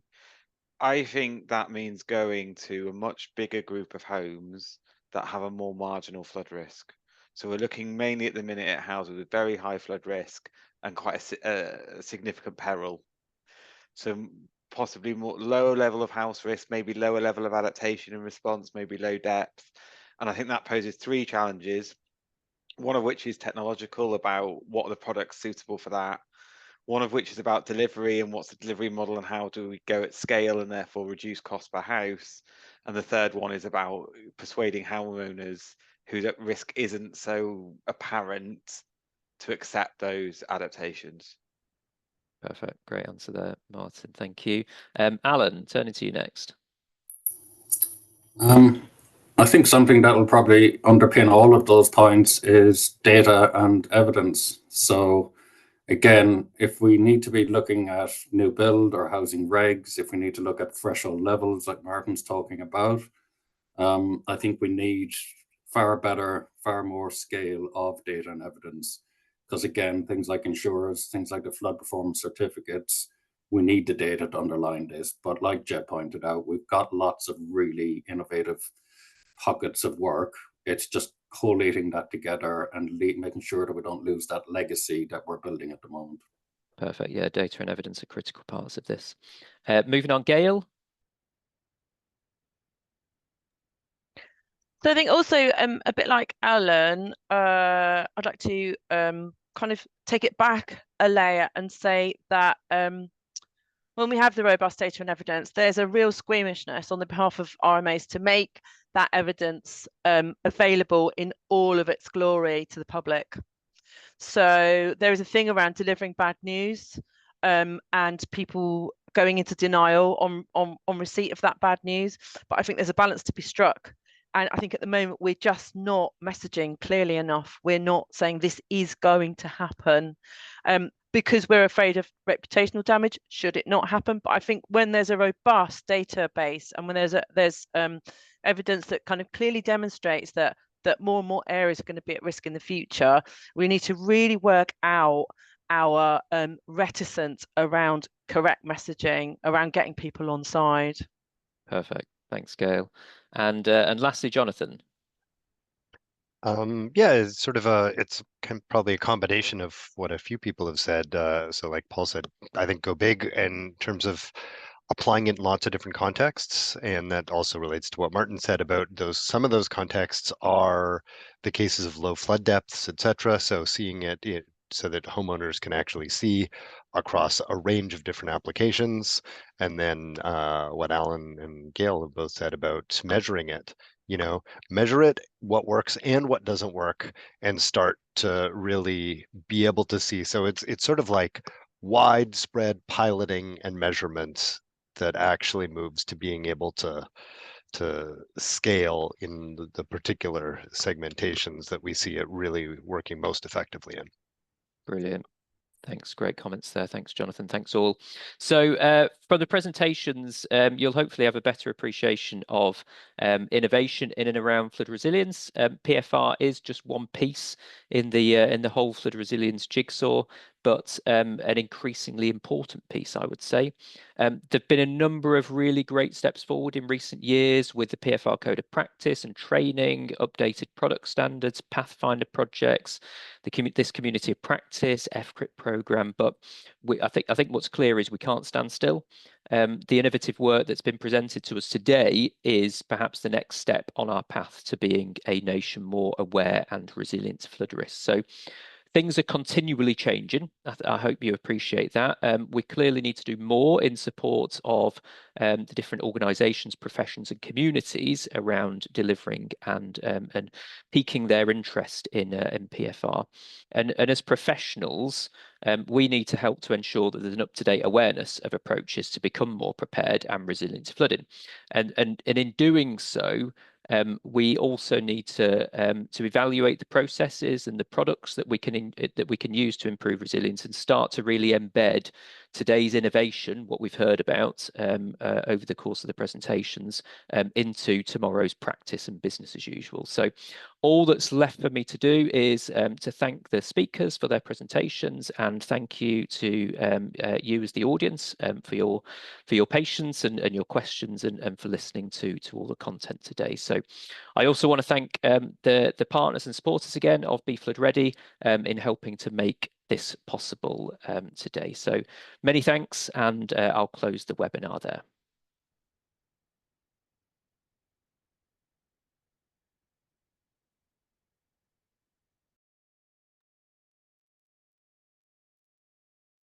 Barbara, can you stop recording, please?